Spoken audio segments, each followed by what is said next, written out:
All right, hey folks. So this is a news article which has been doing the rounds here, and it's overeating, not the primary cause of obesity, claim scientists. There you go. This has saved me the job of writing a clickbaity title because Sky News has done it for me. So, firstly, thanks for making it onto my channel. If you have any questions or comments, pop them down below. And if you'd like to work with me on your own strength physique goals, there's a link in the description. So, firstly, I want to just go over this article and what is being said, and then I want to give you my thoughts on what's going on. So, firstly, the article essentially is focusing on processed food as the driver for weight gain. They start off with some very sensible stuff about statistics of obesity in different countries. Obesity affects more than 40% of American adults and 28% of adults in England. Now, by the way, can I just say about that statistic, it's a little bit misleading because they classify overweight and obese as separate things. Actually, overweight and obese are more like 2/3 of the population in both countries. So it's just that America's got a slightly higher percentage of obese relative to overweight than England, but both countries still have roughly 2/3 of the population as overweight or obese. So yeah, that says something. And they're not all big bodybuilders, I'm sure. So this places the significant proportion of the population at a risk of heart disease, stroke, type 2 diabetes, etc., etc. Okay, so now the article goes on to discuss this this paper, which was authored recently by a guy called Dr. David Ludwig. And he says that the energy balance model doesn't explain the cause of weight gain. The energy balance model is basically calories in versus calories out. So just to briefly segue here, what this David Ludwig guy is saying is calories in versus calories out is wrong, and that doesn't explain it. It's more explained by carbs. Now, I'm sure if you guys are watching, you've heard that argument before, and I kind of want to talk about that. I don't want to dismiss it outright because I don't think alienating people is a good idea, and I try not to do that when I'm speaking about anything, politics or diet or whatever. So I think we should all encourage and foster an environment of open conversation. So I do want to discuss what David Ludwig believes because I think probably some people in my audience probably believe the same. So let's talk about it. Now, getting back to this. So he gives on to give an example of during puberty, you grow a lot more. It's not the best example to make his point. It's not one I would have chosen, but there you go. That's what he decides to use. He says, essentially, the problem of obesity is a lot of people eating foods with a high glycemic load. So he says, yeah, it's basically it's your hormones, it's insulin, it's not calories in versus calories out. That's basically his position. I don't want to go through the entire article because I've actually got quite a lot to talk about. So, firstly, just to talk about the first part of the article. Firstly, scientists don't claim this to be false, not universally. The majority of scientists still believe in the calories in versus calories out model. Okay, so just to clarify that, there's a very fringe science which believes in the carbohydrate insulin model of hypothesis, or a model of obesity. Ludwig is part of that fringe. Okay, their position is that body fat can only be gained in the presence of insulin. Thereby, if you restrict your carbs, you keep insulin low, it means you're not going to gain significant body fat. That's their position. However, they go above and beyond that and say, well, calories in versus calories out don't matter. So you can basically eat whatever you like within those guidelines and you won't gain body fat. There are some problems here. First problem is that protein also causes insulin spikes, and in some cases causes as much insulin to be released as carbs. So that doesn't really bode well, considering that they don't have a problem with protein. The second thing is, if you believe carbs are the problem, then you've got to replace them with something, because you can't just slash out a bunch of carbs and just eat nothing, So especially if your protein's only moderate, like what are you going to eat? So they generally tend to replace the rest of the calories that they're lacking with fats. Okay, so this is your low carb, high fat diet, which is not a problem in itself because there are plenty of keto diets which work, plenty of keto models which work. But where the carbohydrate insulin model of obesity differs is that they specifically believe that calories in versus calories out doesn't matter.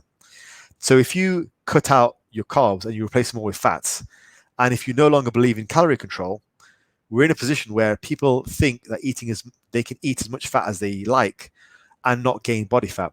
And that usually translates into people eating, just trying like silly things like getting mayonnaise in their diets for no reason, lots of cheese, lots of bacon, lots of eggs, all that kind of stuff, lots of saturated fat and lots of easy to take in calories. Like having a fry up with a bunch of bacon and eggs and avocado, like that's a hell of a lot of calories. But because they don't believe in the calorie model, then they eat it thinking, yes, I'm going to lose body fat. So there are some problems there. Now, in practice, Dr. Kevin Hall has disproved the carbohydrate insulin model of obesity like once and for all. A few years ago, he did a series of metabolic ward studies where all the variables were removed, and he found there was negligible difference in calories versus the different diets and results. So basically, we know it's not. But I don't just want to poo-poo people's results. Like there are people who are watching this video right now who are going to be sat there going, well, I'm going to dislike this video because Faz, I did a low carb diet and I loved it. I get that. So I want to address that because as you guys know, I'm not always 100% like science, because science, even with the especially with the training, misses a lot of things. So I want to just give you a brief segue into why some of the evidence-based guys annoy me. They'll say things like it's carries in versus carries out, and they'll just basically rubbish a lot of people who have success with diets like keto diet, like this, David Lugwood's talking about, or I don't know, vegan diets or plant-based diets and all that kind of stuff. They'll just say, well, that's just rubbish. It's just carries in versus carries out. It was just a way for you to eat less. And there's a guy sat there going, well, I lost 50 pounds on a keto diet. I think I'm doing okay.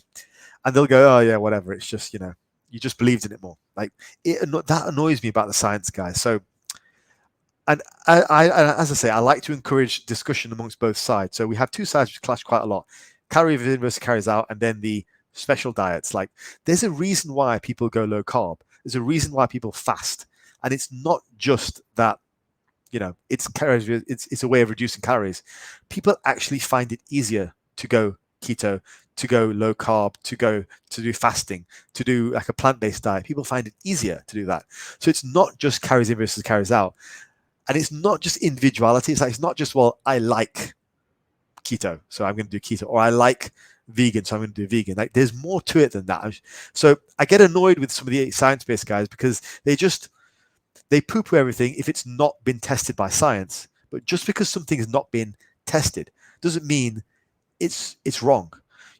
What's that phrase? Lack of evidence is not evidence of, I don't know, whatever it is. But anyway, one thing I will say though is, there are some benefits of going the whole low processed, way. So processed foods in general, which are usually high carb and high fat, to be fair, they do a few things. The first thing they do is they spike your appetite in the short term. So they're very Moorish. You can eat a lot of them. Like if you're continuously eating chocolate, like if you're on a diet, let's say, and I know a guy who did this, he was on a contest prep diet and he decided that he was going to have a bit of what he liked every day. But he ended up having such massive cravings. He was binging left, right, and center before the show, after the show. He was doing like eating challenges, pretending that he was doing them, for fun. In actuality, he's developing an eating disorder. So if you're going to insist on having a little bit of what you fancy, understand that what you might actually be doing is potentiating wanting more of that. And if you're in a calorie deprived environment, well, you may well be setting yourself up for a nasty fall. So processed foods in general will spike appetite in the short term, and they will spike appetite in the long term because you get used to it and you get used to wanting those highly palatable foods. Like you guys have heard me talk about the food palatability hypothesis before. The more you want highly palatable foods, the more you have highly palatable foods, the more you'll want them. So processed foods in general, which are highly palatable, high fat, high carb, they tend to make you want more, both in the short and long term. The other thing is they tend to have low fiber. And if we were to look at that study which Greg Nuckols talked about recently, which looked at the high degree of variability of the amount of calories that people poop out, that was really interesting. I think in the study, the worst outlier pooped out something like 550 calories every day. That's crazy. Like, imagine that. You're on I don't know, 2,500 calorie diet and you just poop out 500 calories. That's insane, isn't it? And one would guess that the more fiber you ate, the more you pooped out, right? That makes sense, logical sense. It's not been tested yet, but it makes sense. And this is something that the plant-based community and the vegan community have believed for years, okay? Then the evidence-based community comes along and goes, well, that's not true. It's carries in, it carries out. It's like, well, yeah, it is, but we've not tested this yet, so we can't talk about it. So you see what I mean? You see why they annoy me a little bit. So then the next thing is the lack of protein. So in processed foods, there typically is there's less protein. And as a result of that, we know there's two things happen. One, satiety goes down, so you're less full because of less protein. Protein makes you full. Also, a certain portion of protein is burnt off as energy in the digestive process. So there's that as well. Like it's roughly 20% for every 1,000 calories that you take in of protein, your body just burns off about 200 of those calories just in digesting the food. So highly processed foods don't have those three broad categories of highly processed foods are very, very moreish. They don't have a lot of fiber and they don't have a lot of protein. So you're going to end up with a lot of calories, which aren't really going to do much for your satiety. You're going to digest them all. They're all going to be eaten because there's so little fiber in those. So like a diet which is 2,000 calories of just junk food, let's just say protein and Pop-Tarts, but has the same macros and calories as another diet, which is 2,000 calories of just whole, minimally processed foods, high protein, all that kind of stuff. That's going to cause probably going to cause more weight loss because food is going to be expelled via the feces. Food is then going to be expelled via the digestion process. And to an evidence-based guy, to a science guy, that would be crazy, like because it's carries in versus carries out. But there is nuance to that. There is nuance. So there is nuance. The calories in versus carries out still matter. But all I'm saying here is that after you've taken those calories in, there are things which happen in your body which might mean that you either defecate them out or you take more energy in digesting those, and that might make a difference because we are starting to see that now in studies. So just because the science doesn't say just because the science hasn't tested it yet, doesn't mean it's not there, is what I'm trying to say. So I still believe in calories in versus calories out. It's still a thing. You can't, by the laws of physics, you can't just dissipate energy, but you can't just evaporate it. But it has to go somewhere. But there are more nuances within the body, I think. So I believe the practical solution is somewhere between the two camps. Yeah. So somewhere between the hardcore science guys who go, well, it's carries in versus carries out, to the other guys who go, well, actually, I'm 50 pounds down on my keto diet or my plant-based diet and I feel good. It's like, great, you carry on.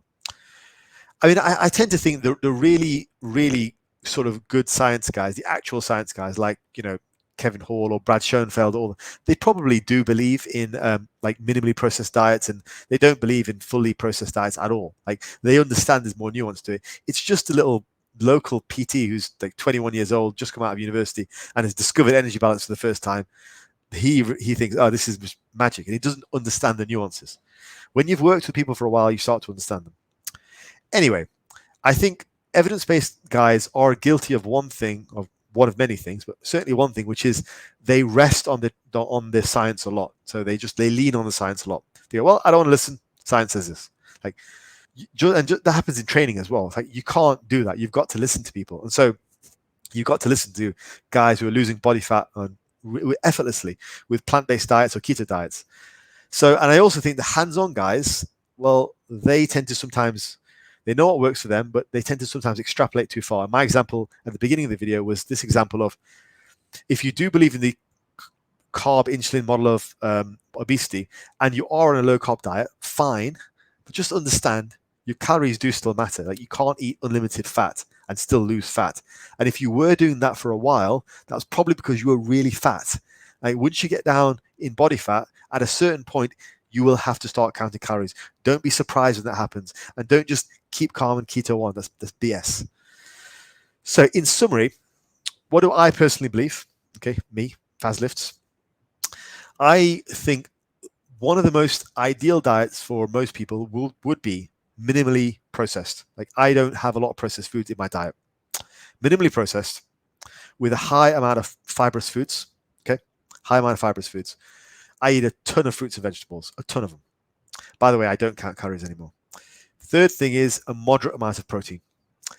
And the fourth thing is, if I do want to go off plan, then I do. And I get back on my plan the next meal. Most of the times these days, I don't even want to go off plan. I like what I eat. I like the way I eat. The more I eat like this, the more I want to eat like this. The less I want those, again, processed foods, because they are very Moorish. So if I don't have them, then I don't want them. But if I do have them, if I decide I fancy some chocolate one night, great. Who cares? I'll get back on my plan the meal after. But really, that's what I think would be the best diet as a whole for most people. Minimally processed, high fiber, moderate protein, and that's eating whole foods for the most part, with a slight leaning towards a little bit more protein than most people think is necessary, more like about 0.8 grams per pound, which has been shown to be the cutoff point where it no longer is beneficial. Getting that in is going to do a hell of a lot, and I think that seems to be the friendliest model, not just from a long-term point of view, but also from a health point of view as well. At a certain point, keto stops being healthy, even though you're losing body fat, and it can mess up your blood work pretty bad. Right, guys, hopefully that has answered some questions if you haven't seen that news article, and hopefully the rest of the video was a surprise in terms of extra information which you may not have known, or which gave you something to think about. So I'll call it there, and I'd love to hear some comments on what you guys think of this, and I'll speak to you real soon.